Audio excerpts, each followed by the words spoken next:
श्री सत्यनारायणाची कहाणी. ऐका सत्यनारायण देवा तुमची कहाणी. काशीला शतानंद नावाचा एक ब्राह्मण राहत होता. तो गरीब होता. भिक्षा मागून कुटुंबाचे पालनपोषण करत असे. मनात देवाचे स्मरण करी. एकदा एक वृद्ध ब्राह्मण त्याला भेटला. तो शांतानंदाला म्हणाला, बाबा रे, तू सत्यनारायणाला शरण जा, म्हणजे तो प्रसन्न होईल. असे म्हणून प्रत्यक्ष सत्यनारायण प्रगट झाले. त्यांनी त्याला सर्व पूजाविधी सांगितला.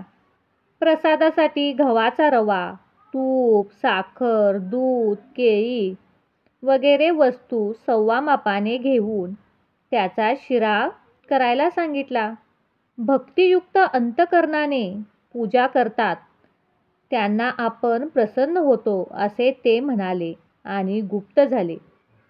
पुढे तो भिक्षेला गेला. त्याला खूप भिक्षा मिळाली. तशी त्याने पूजा साहित्य आणले, प्रसादाच्या वस्तू आणल्या आणि यथाविधी पूजा केली, कहाणी केली. प्रसाद आपण घेतला, सर्वांना वाटला. त्याने श्री सत्यनारायण संतुष्ट पावला. ब्राह्मणाला धनसंपत्ती, वैभव सर्व काही मिळाले. एकदा एक भिल्ल त्याच्या गावात लाकडाची मोळी विकायला नेहमीप्रमाणे आला. शांतानंद ब्राह्मणाचे वैभव पाहून तो थक्क झाला. तो गरिबाचा श्रीमंत कसा झाला? त्याने ब्राह्मणाला विचारले. हा सगळा सत्यनारायण पूजेचा प्रताप आहे, असे ब्राह्मणाने सांगितले. मग त्या ब्राह्मणाकडून माहिती घेऊन त्याने आपल्या घरी सत्यनारायणाची पूजा केली. तीर्थ प्रसाद भक्षण केले, कथा ऐकली. त्याने त्याच्या मनाची इच्छा पूर्ण झाली. पुढे मणिपूरचा चंद्रचूड राजा श्री सत्यनारायणची पूजा समारंभपूर्वक करत होता. तेवढ्यात रत्नापूरचा साधू नावाचा एक वाणी नौकेत बसून नदीमार्गे चालत असताना त्याने तो सोहळा पाहिला.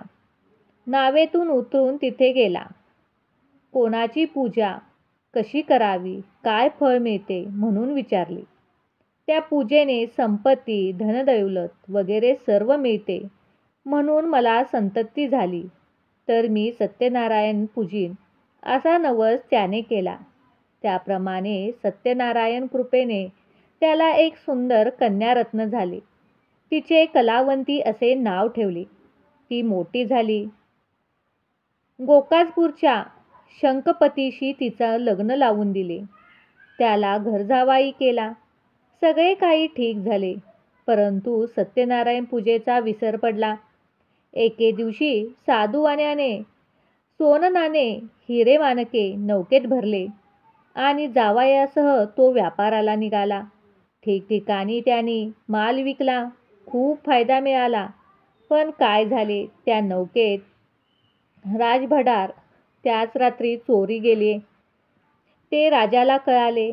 चोरांना पकडून आणा असा आदेश दिला. पण सेवकांना चोर काही सापडेनात. मग त्यांनी काय केले, राजाच्या भीतीने साधूवाण्याला व त्याच्या जावयाला त्यांनी चोर म्हणून पकडले. त्यांना कारागृहात टाकले. त्यांची दौलत राज्यभांडारात जमा केली. इकडे साधूवाण्याची पत्नी लीलावती वाट पाहत होती. मुलगी कलावंतीच्या शेजारी चाललेली. श्री सत्यनारायण पूजेचा तीर्थप्रसाद भक्ष केला आणि आपल्या पती व पिता सुखरूप परत आले तर आपण सत्यनारायणची पूजा करीन असं मनी नवस बोलली. मग लीलावतीने साहित्य जमवून पूजा केली. सत्यनारायण संतुष्ट झाला. त्या रात्री तो राजाच्या स्वप्नात गेला. साधूवाणी व त्याच्या जावाई हे चोर नसून सावज आहेत, असे सोडून दे असे म्हणाला. राजाने तसे केले. त्याचे द्रव्य त्यांना परत दिले आणि त्यांचा सत्कार करून त्यांना जाऊ दिले. नौकेत बसून जात असताना संन्यासाच्या वेशाने घेऊन सत्यनारायण त्या वाण्याला म्हणाला, नौकेत काय भरले हो? वाणी म्हणाला, नौकेत पालापाचोळा वगैरे भरलेला आहे. देव म्हणाला, तसेच होवो, तुझी वाचा खरी ठरो. मग चमत्कार झाला. नौकेतले धन नाहीसे झाले. पालापाचोळा भरलेली दिसली. वाणी अकांत करू लागला. जावई म्हणाला, संन्याशाला खोटे सांगितले म्हणून असे झाले असेल. आता त्याला शरण जा, क्षमा मागा. त्या संन्यासरूपी सत्यनारायणे त्याला त्याने केलेल्या नवसाची आठवण करून दिली. वाण्याने नमस्कार करून क्षमा याचना केली. सत्यनारायणच्या कृपा करताच त्याचे धन होते तसे त्या नौकेत भरलेले दिसले. देवाचे आभार मानून सासरा जावई तेथून निघाले. आपण गावाजवळ आलो हे लीलावती व कलावतीला कळाले. सत्यनारायणाची पूजा केली, परंतु आनंदाच्या भरात तीर्थप्रसाद न घेताच कलावंती आपल्या पतीच्या भेटीसाठी धावली. द्वेषात देवाचा रोष झाला, त्यामुळे तिची नौका पतीसह पाण्यात बुडाली. सर्व शोक करू लागले. तोच आकाशवाणी झाली, अर्धी परत जा, तीर्थप्रसाद भक्षण कर, मग सरळ ठीक होईल.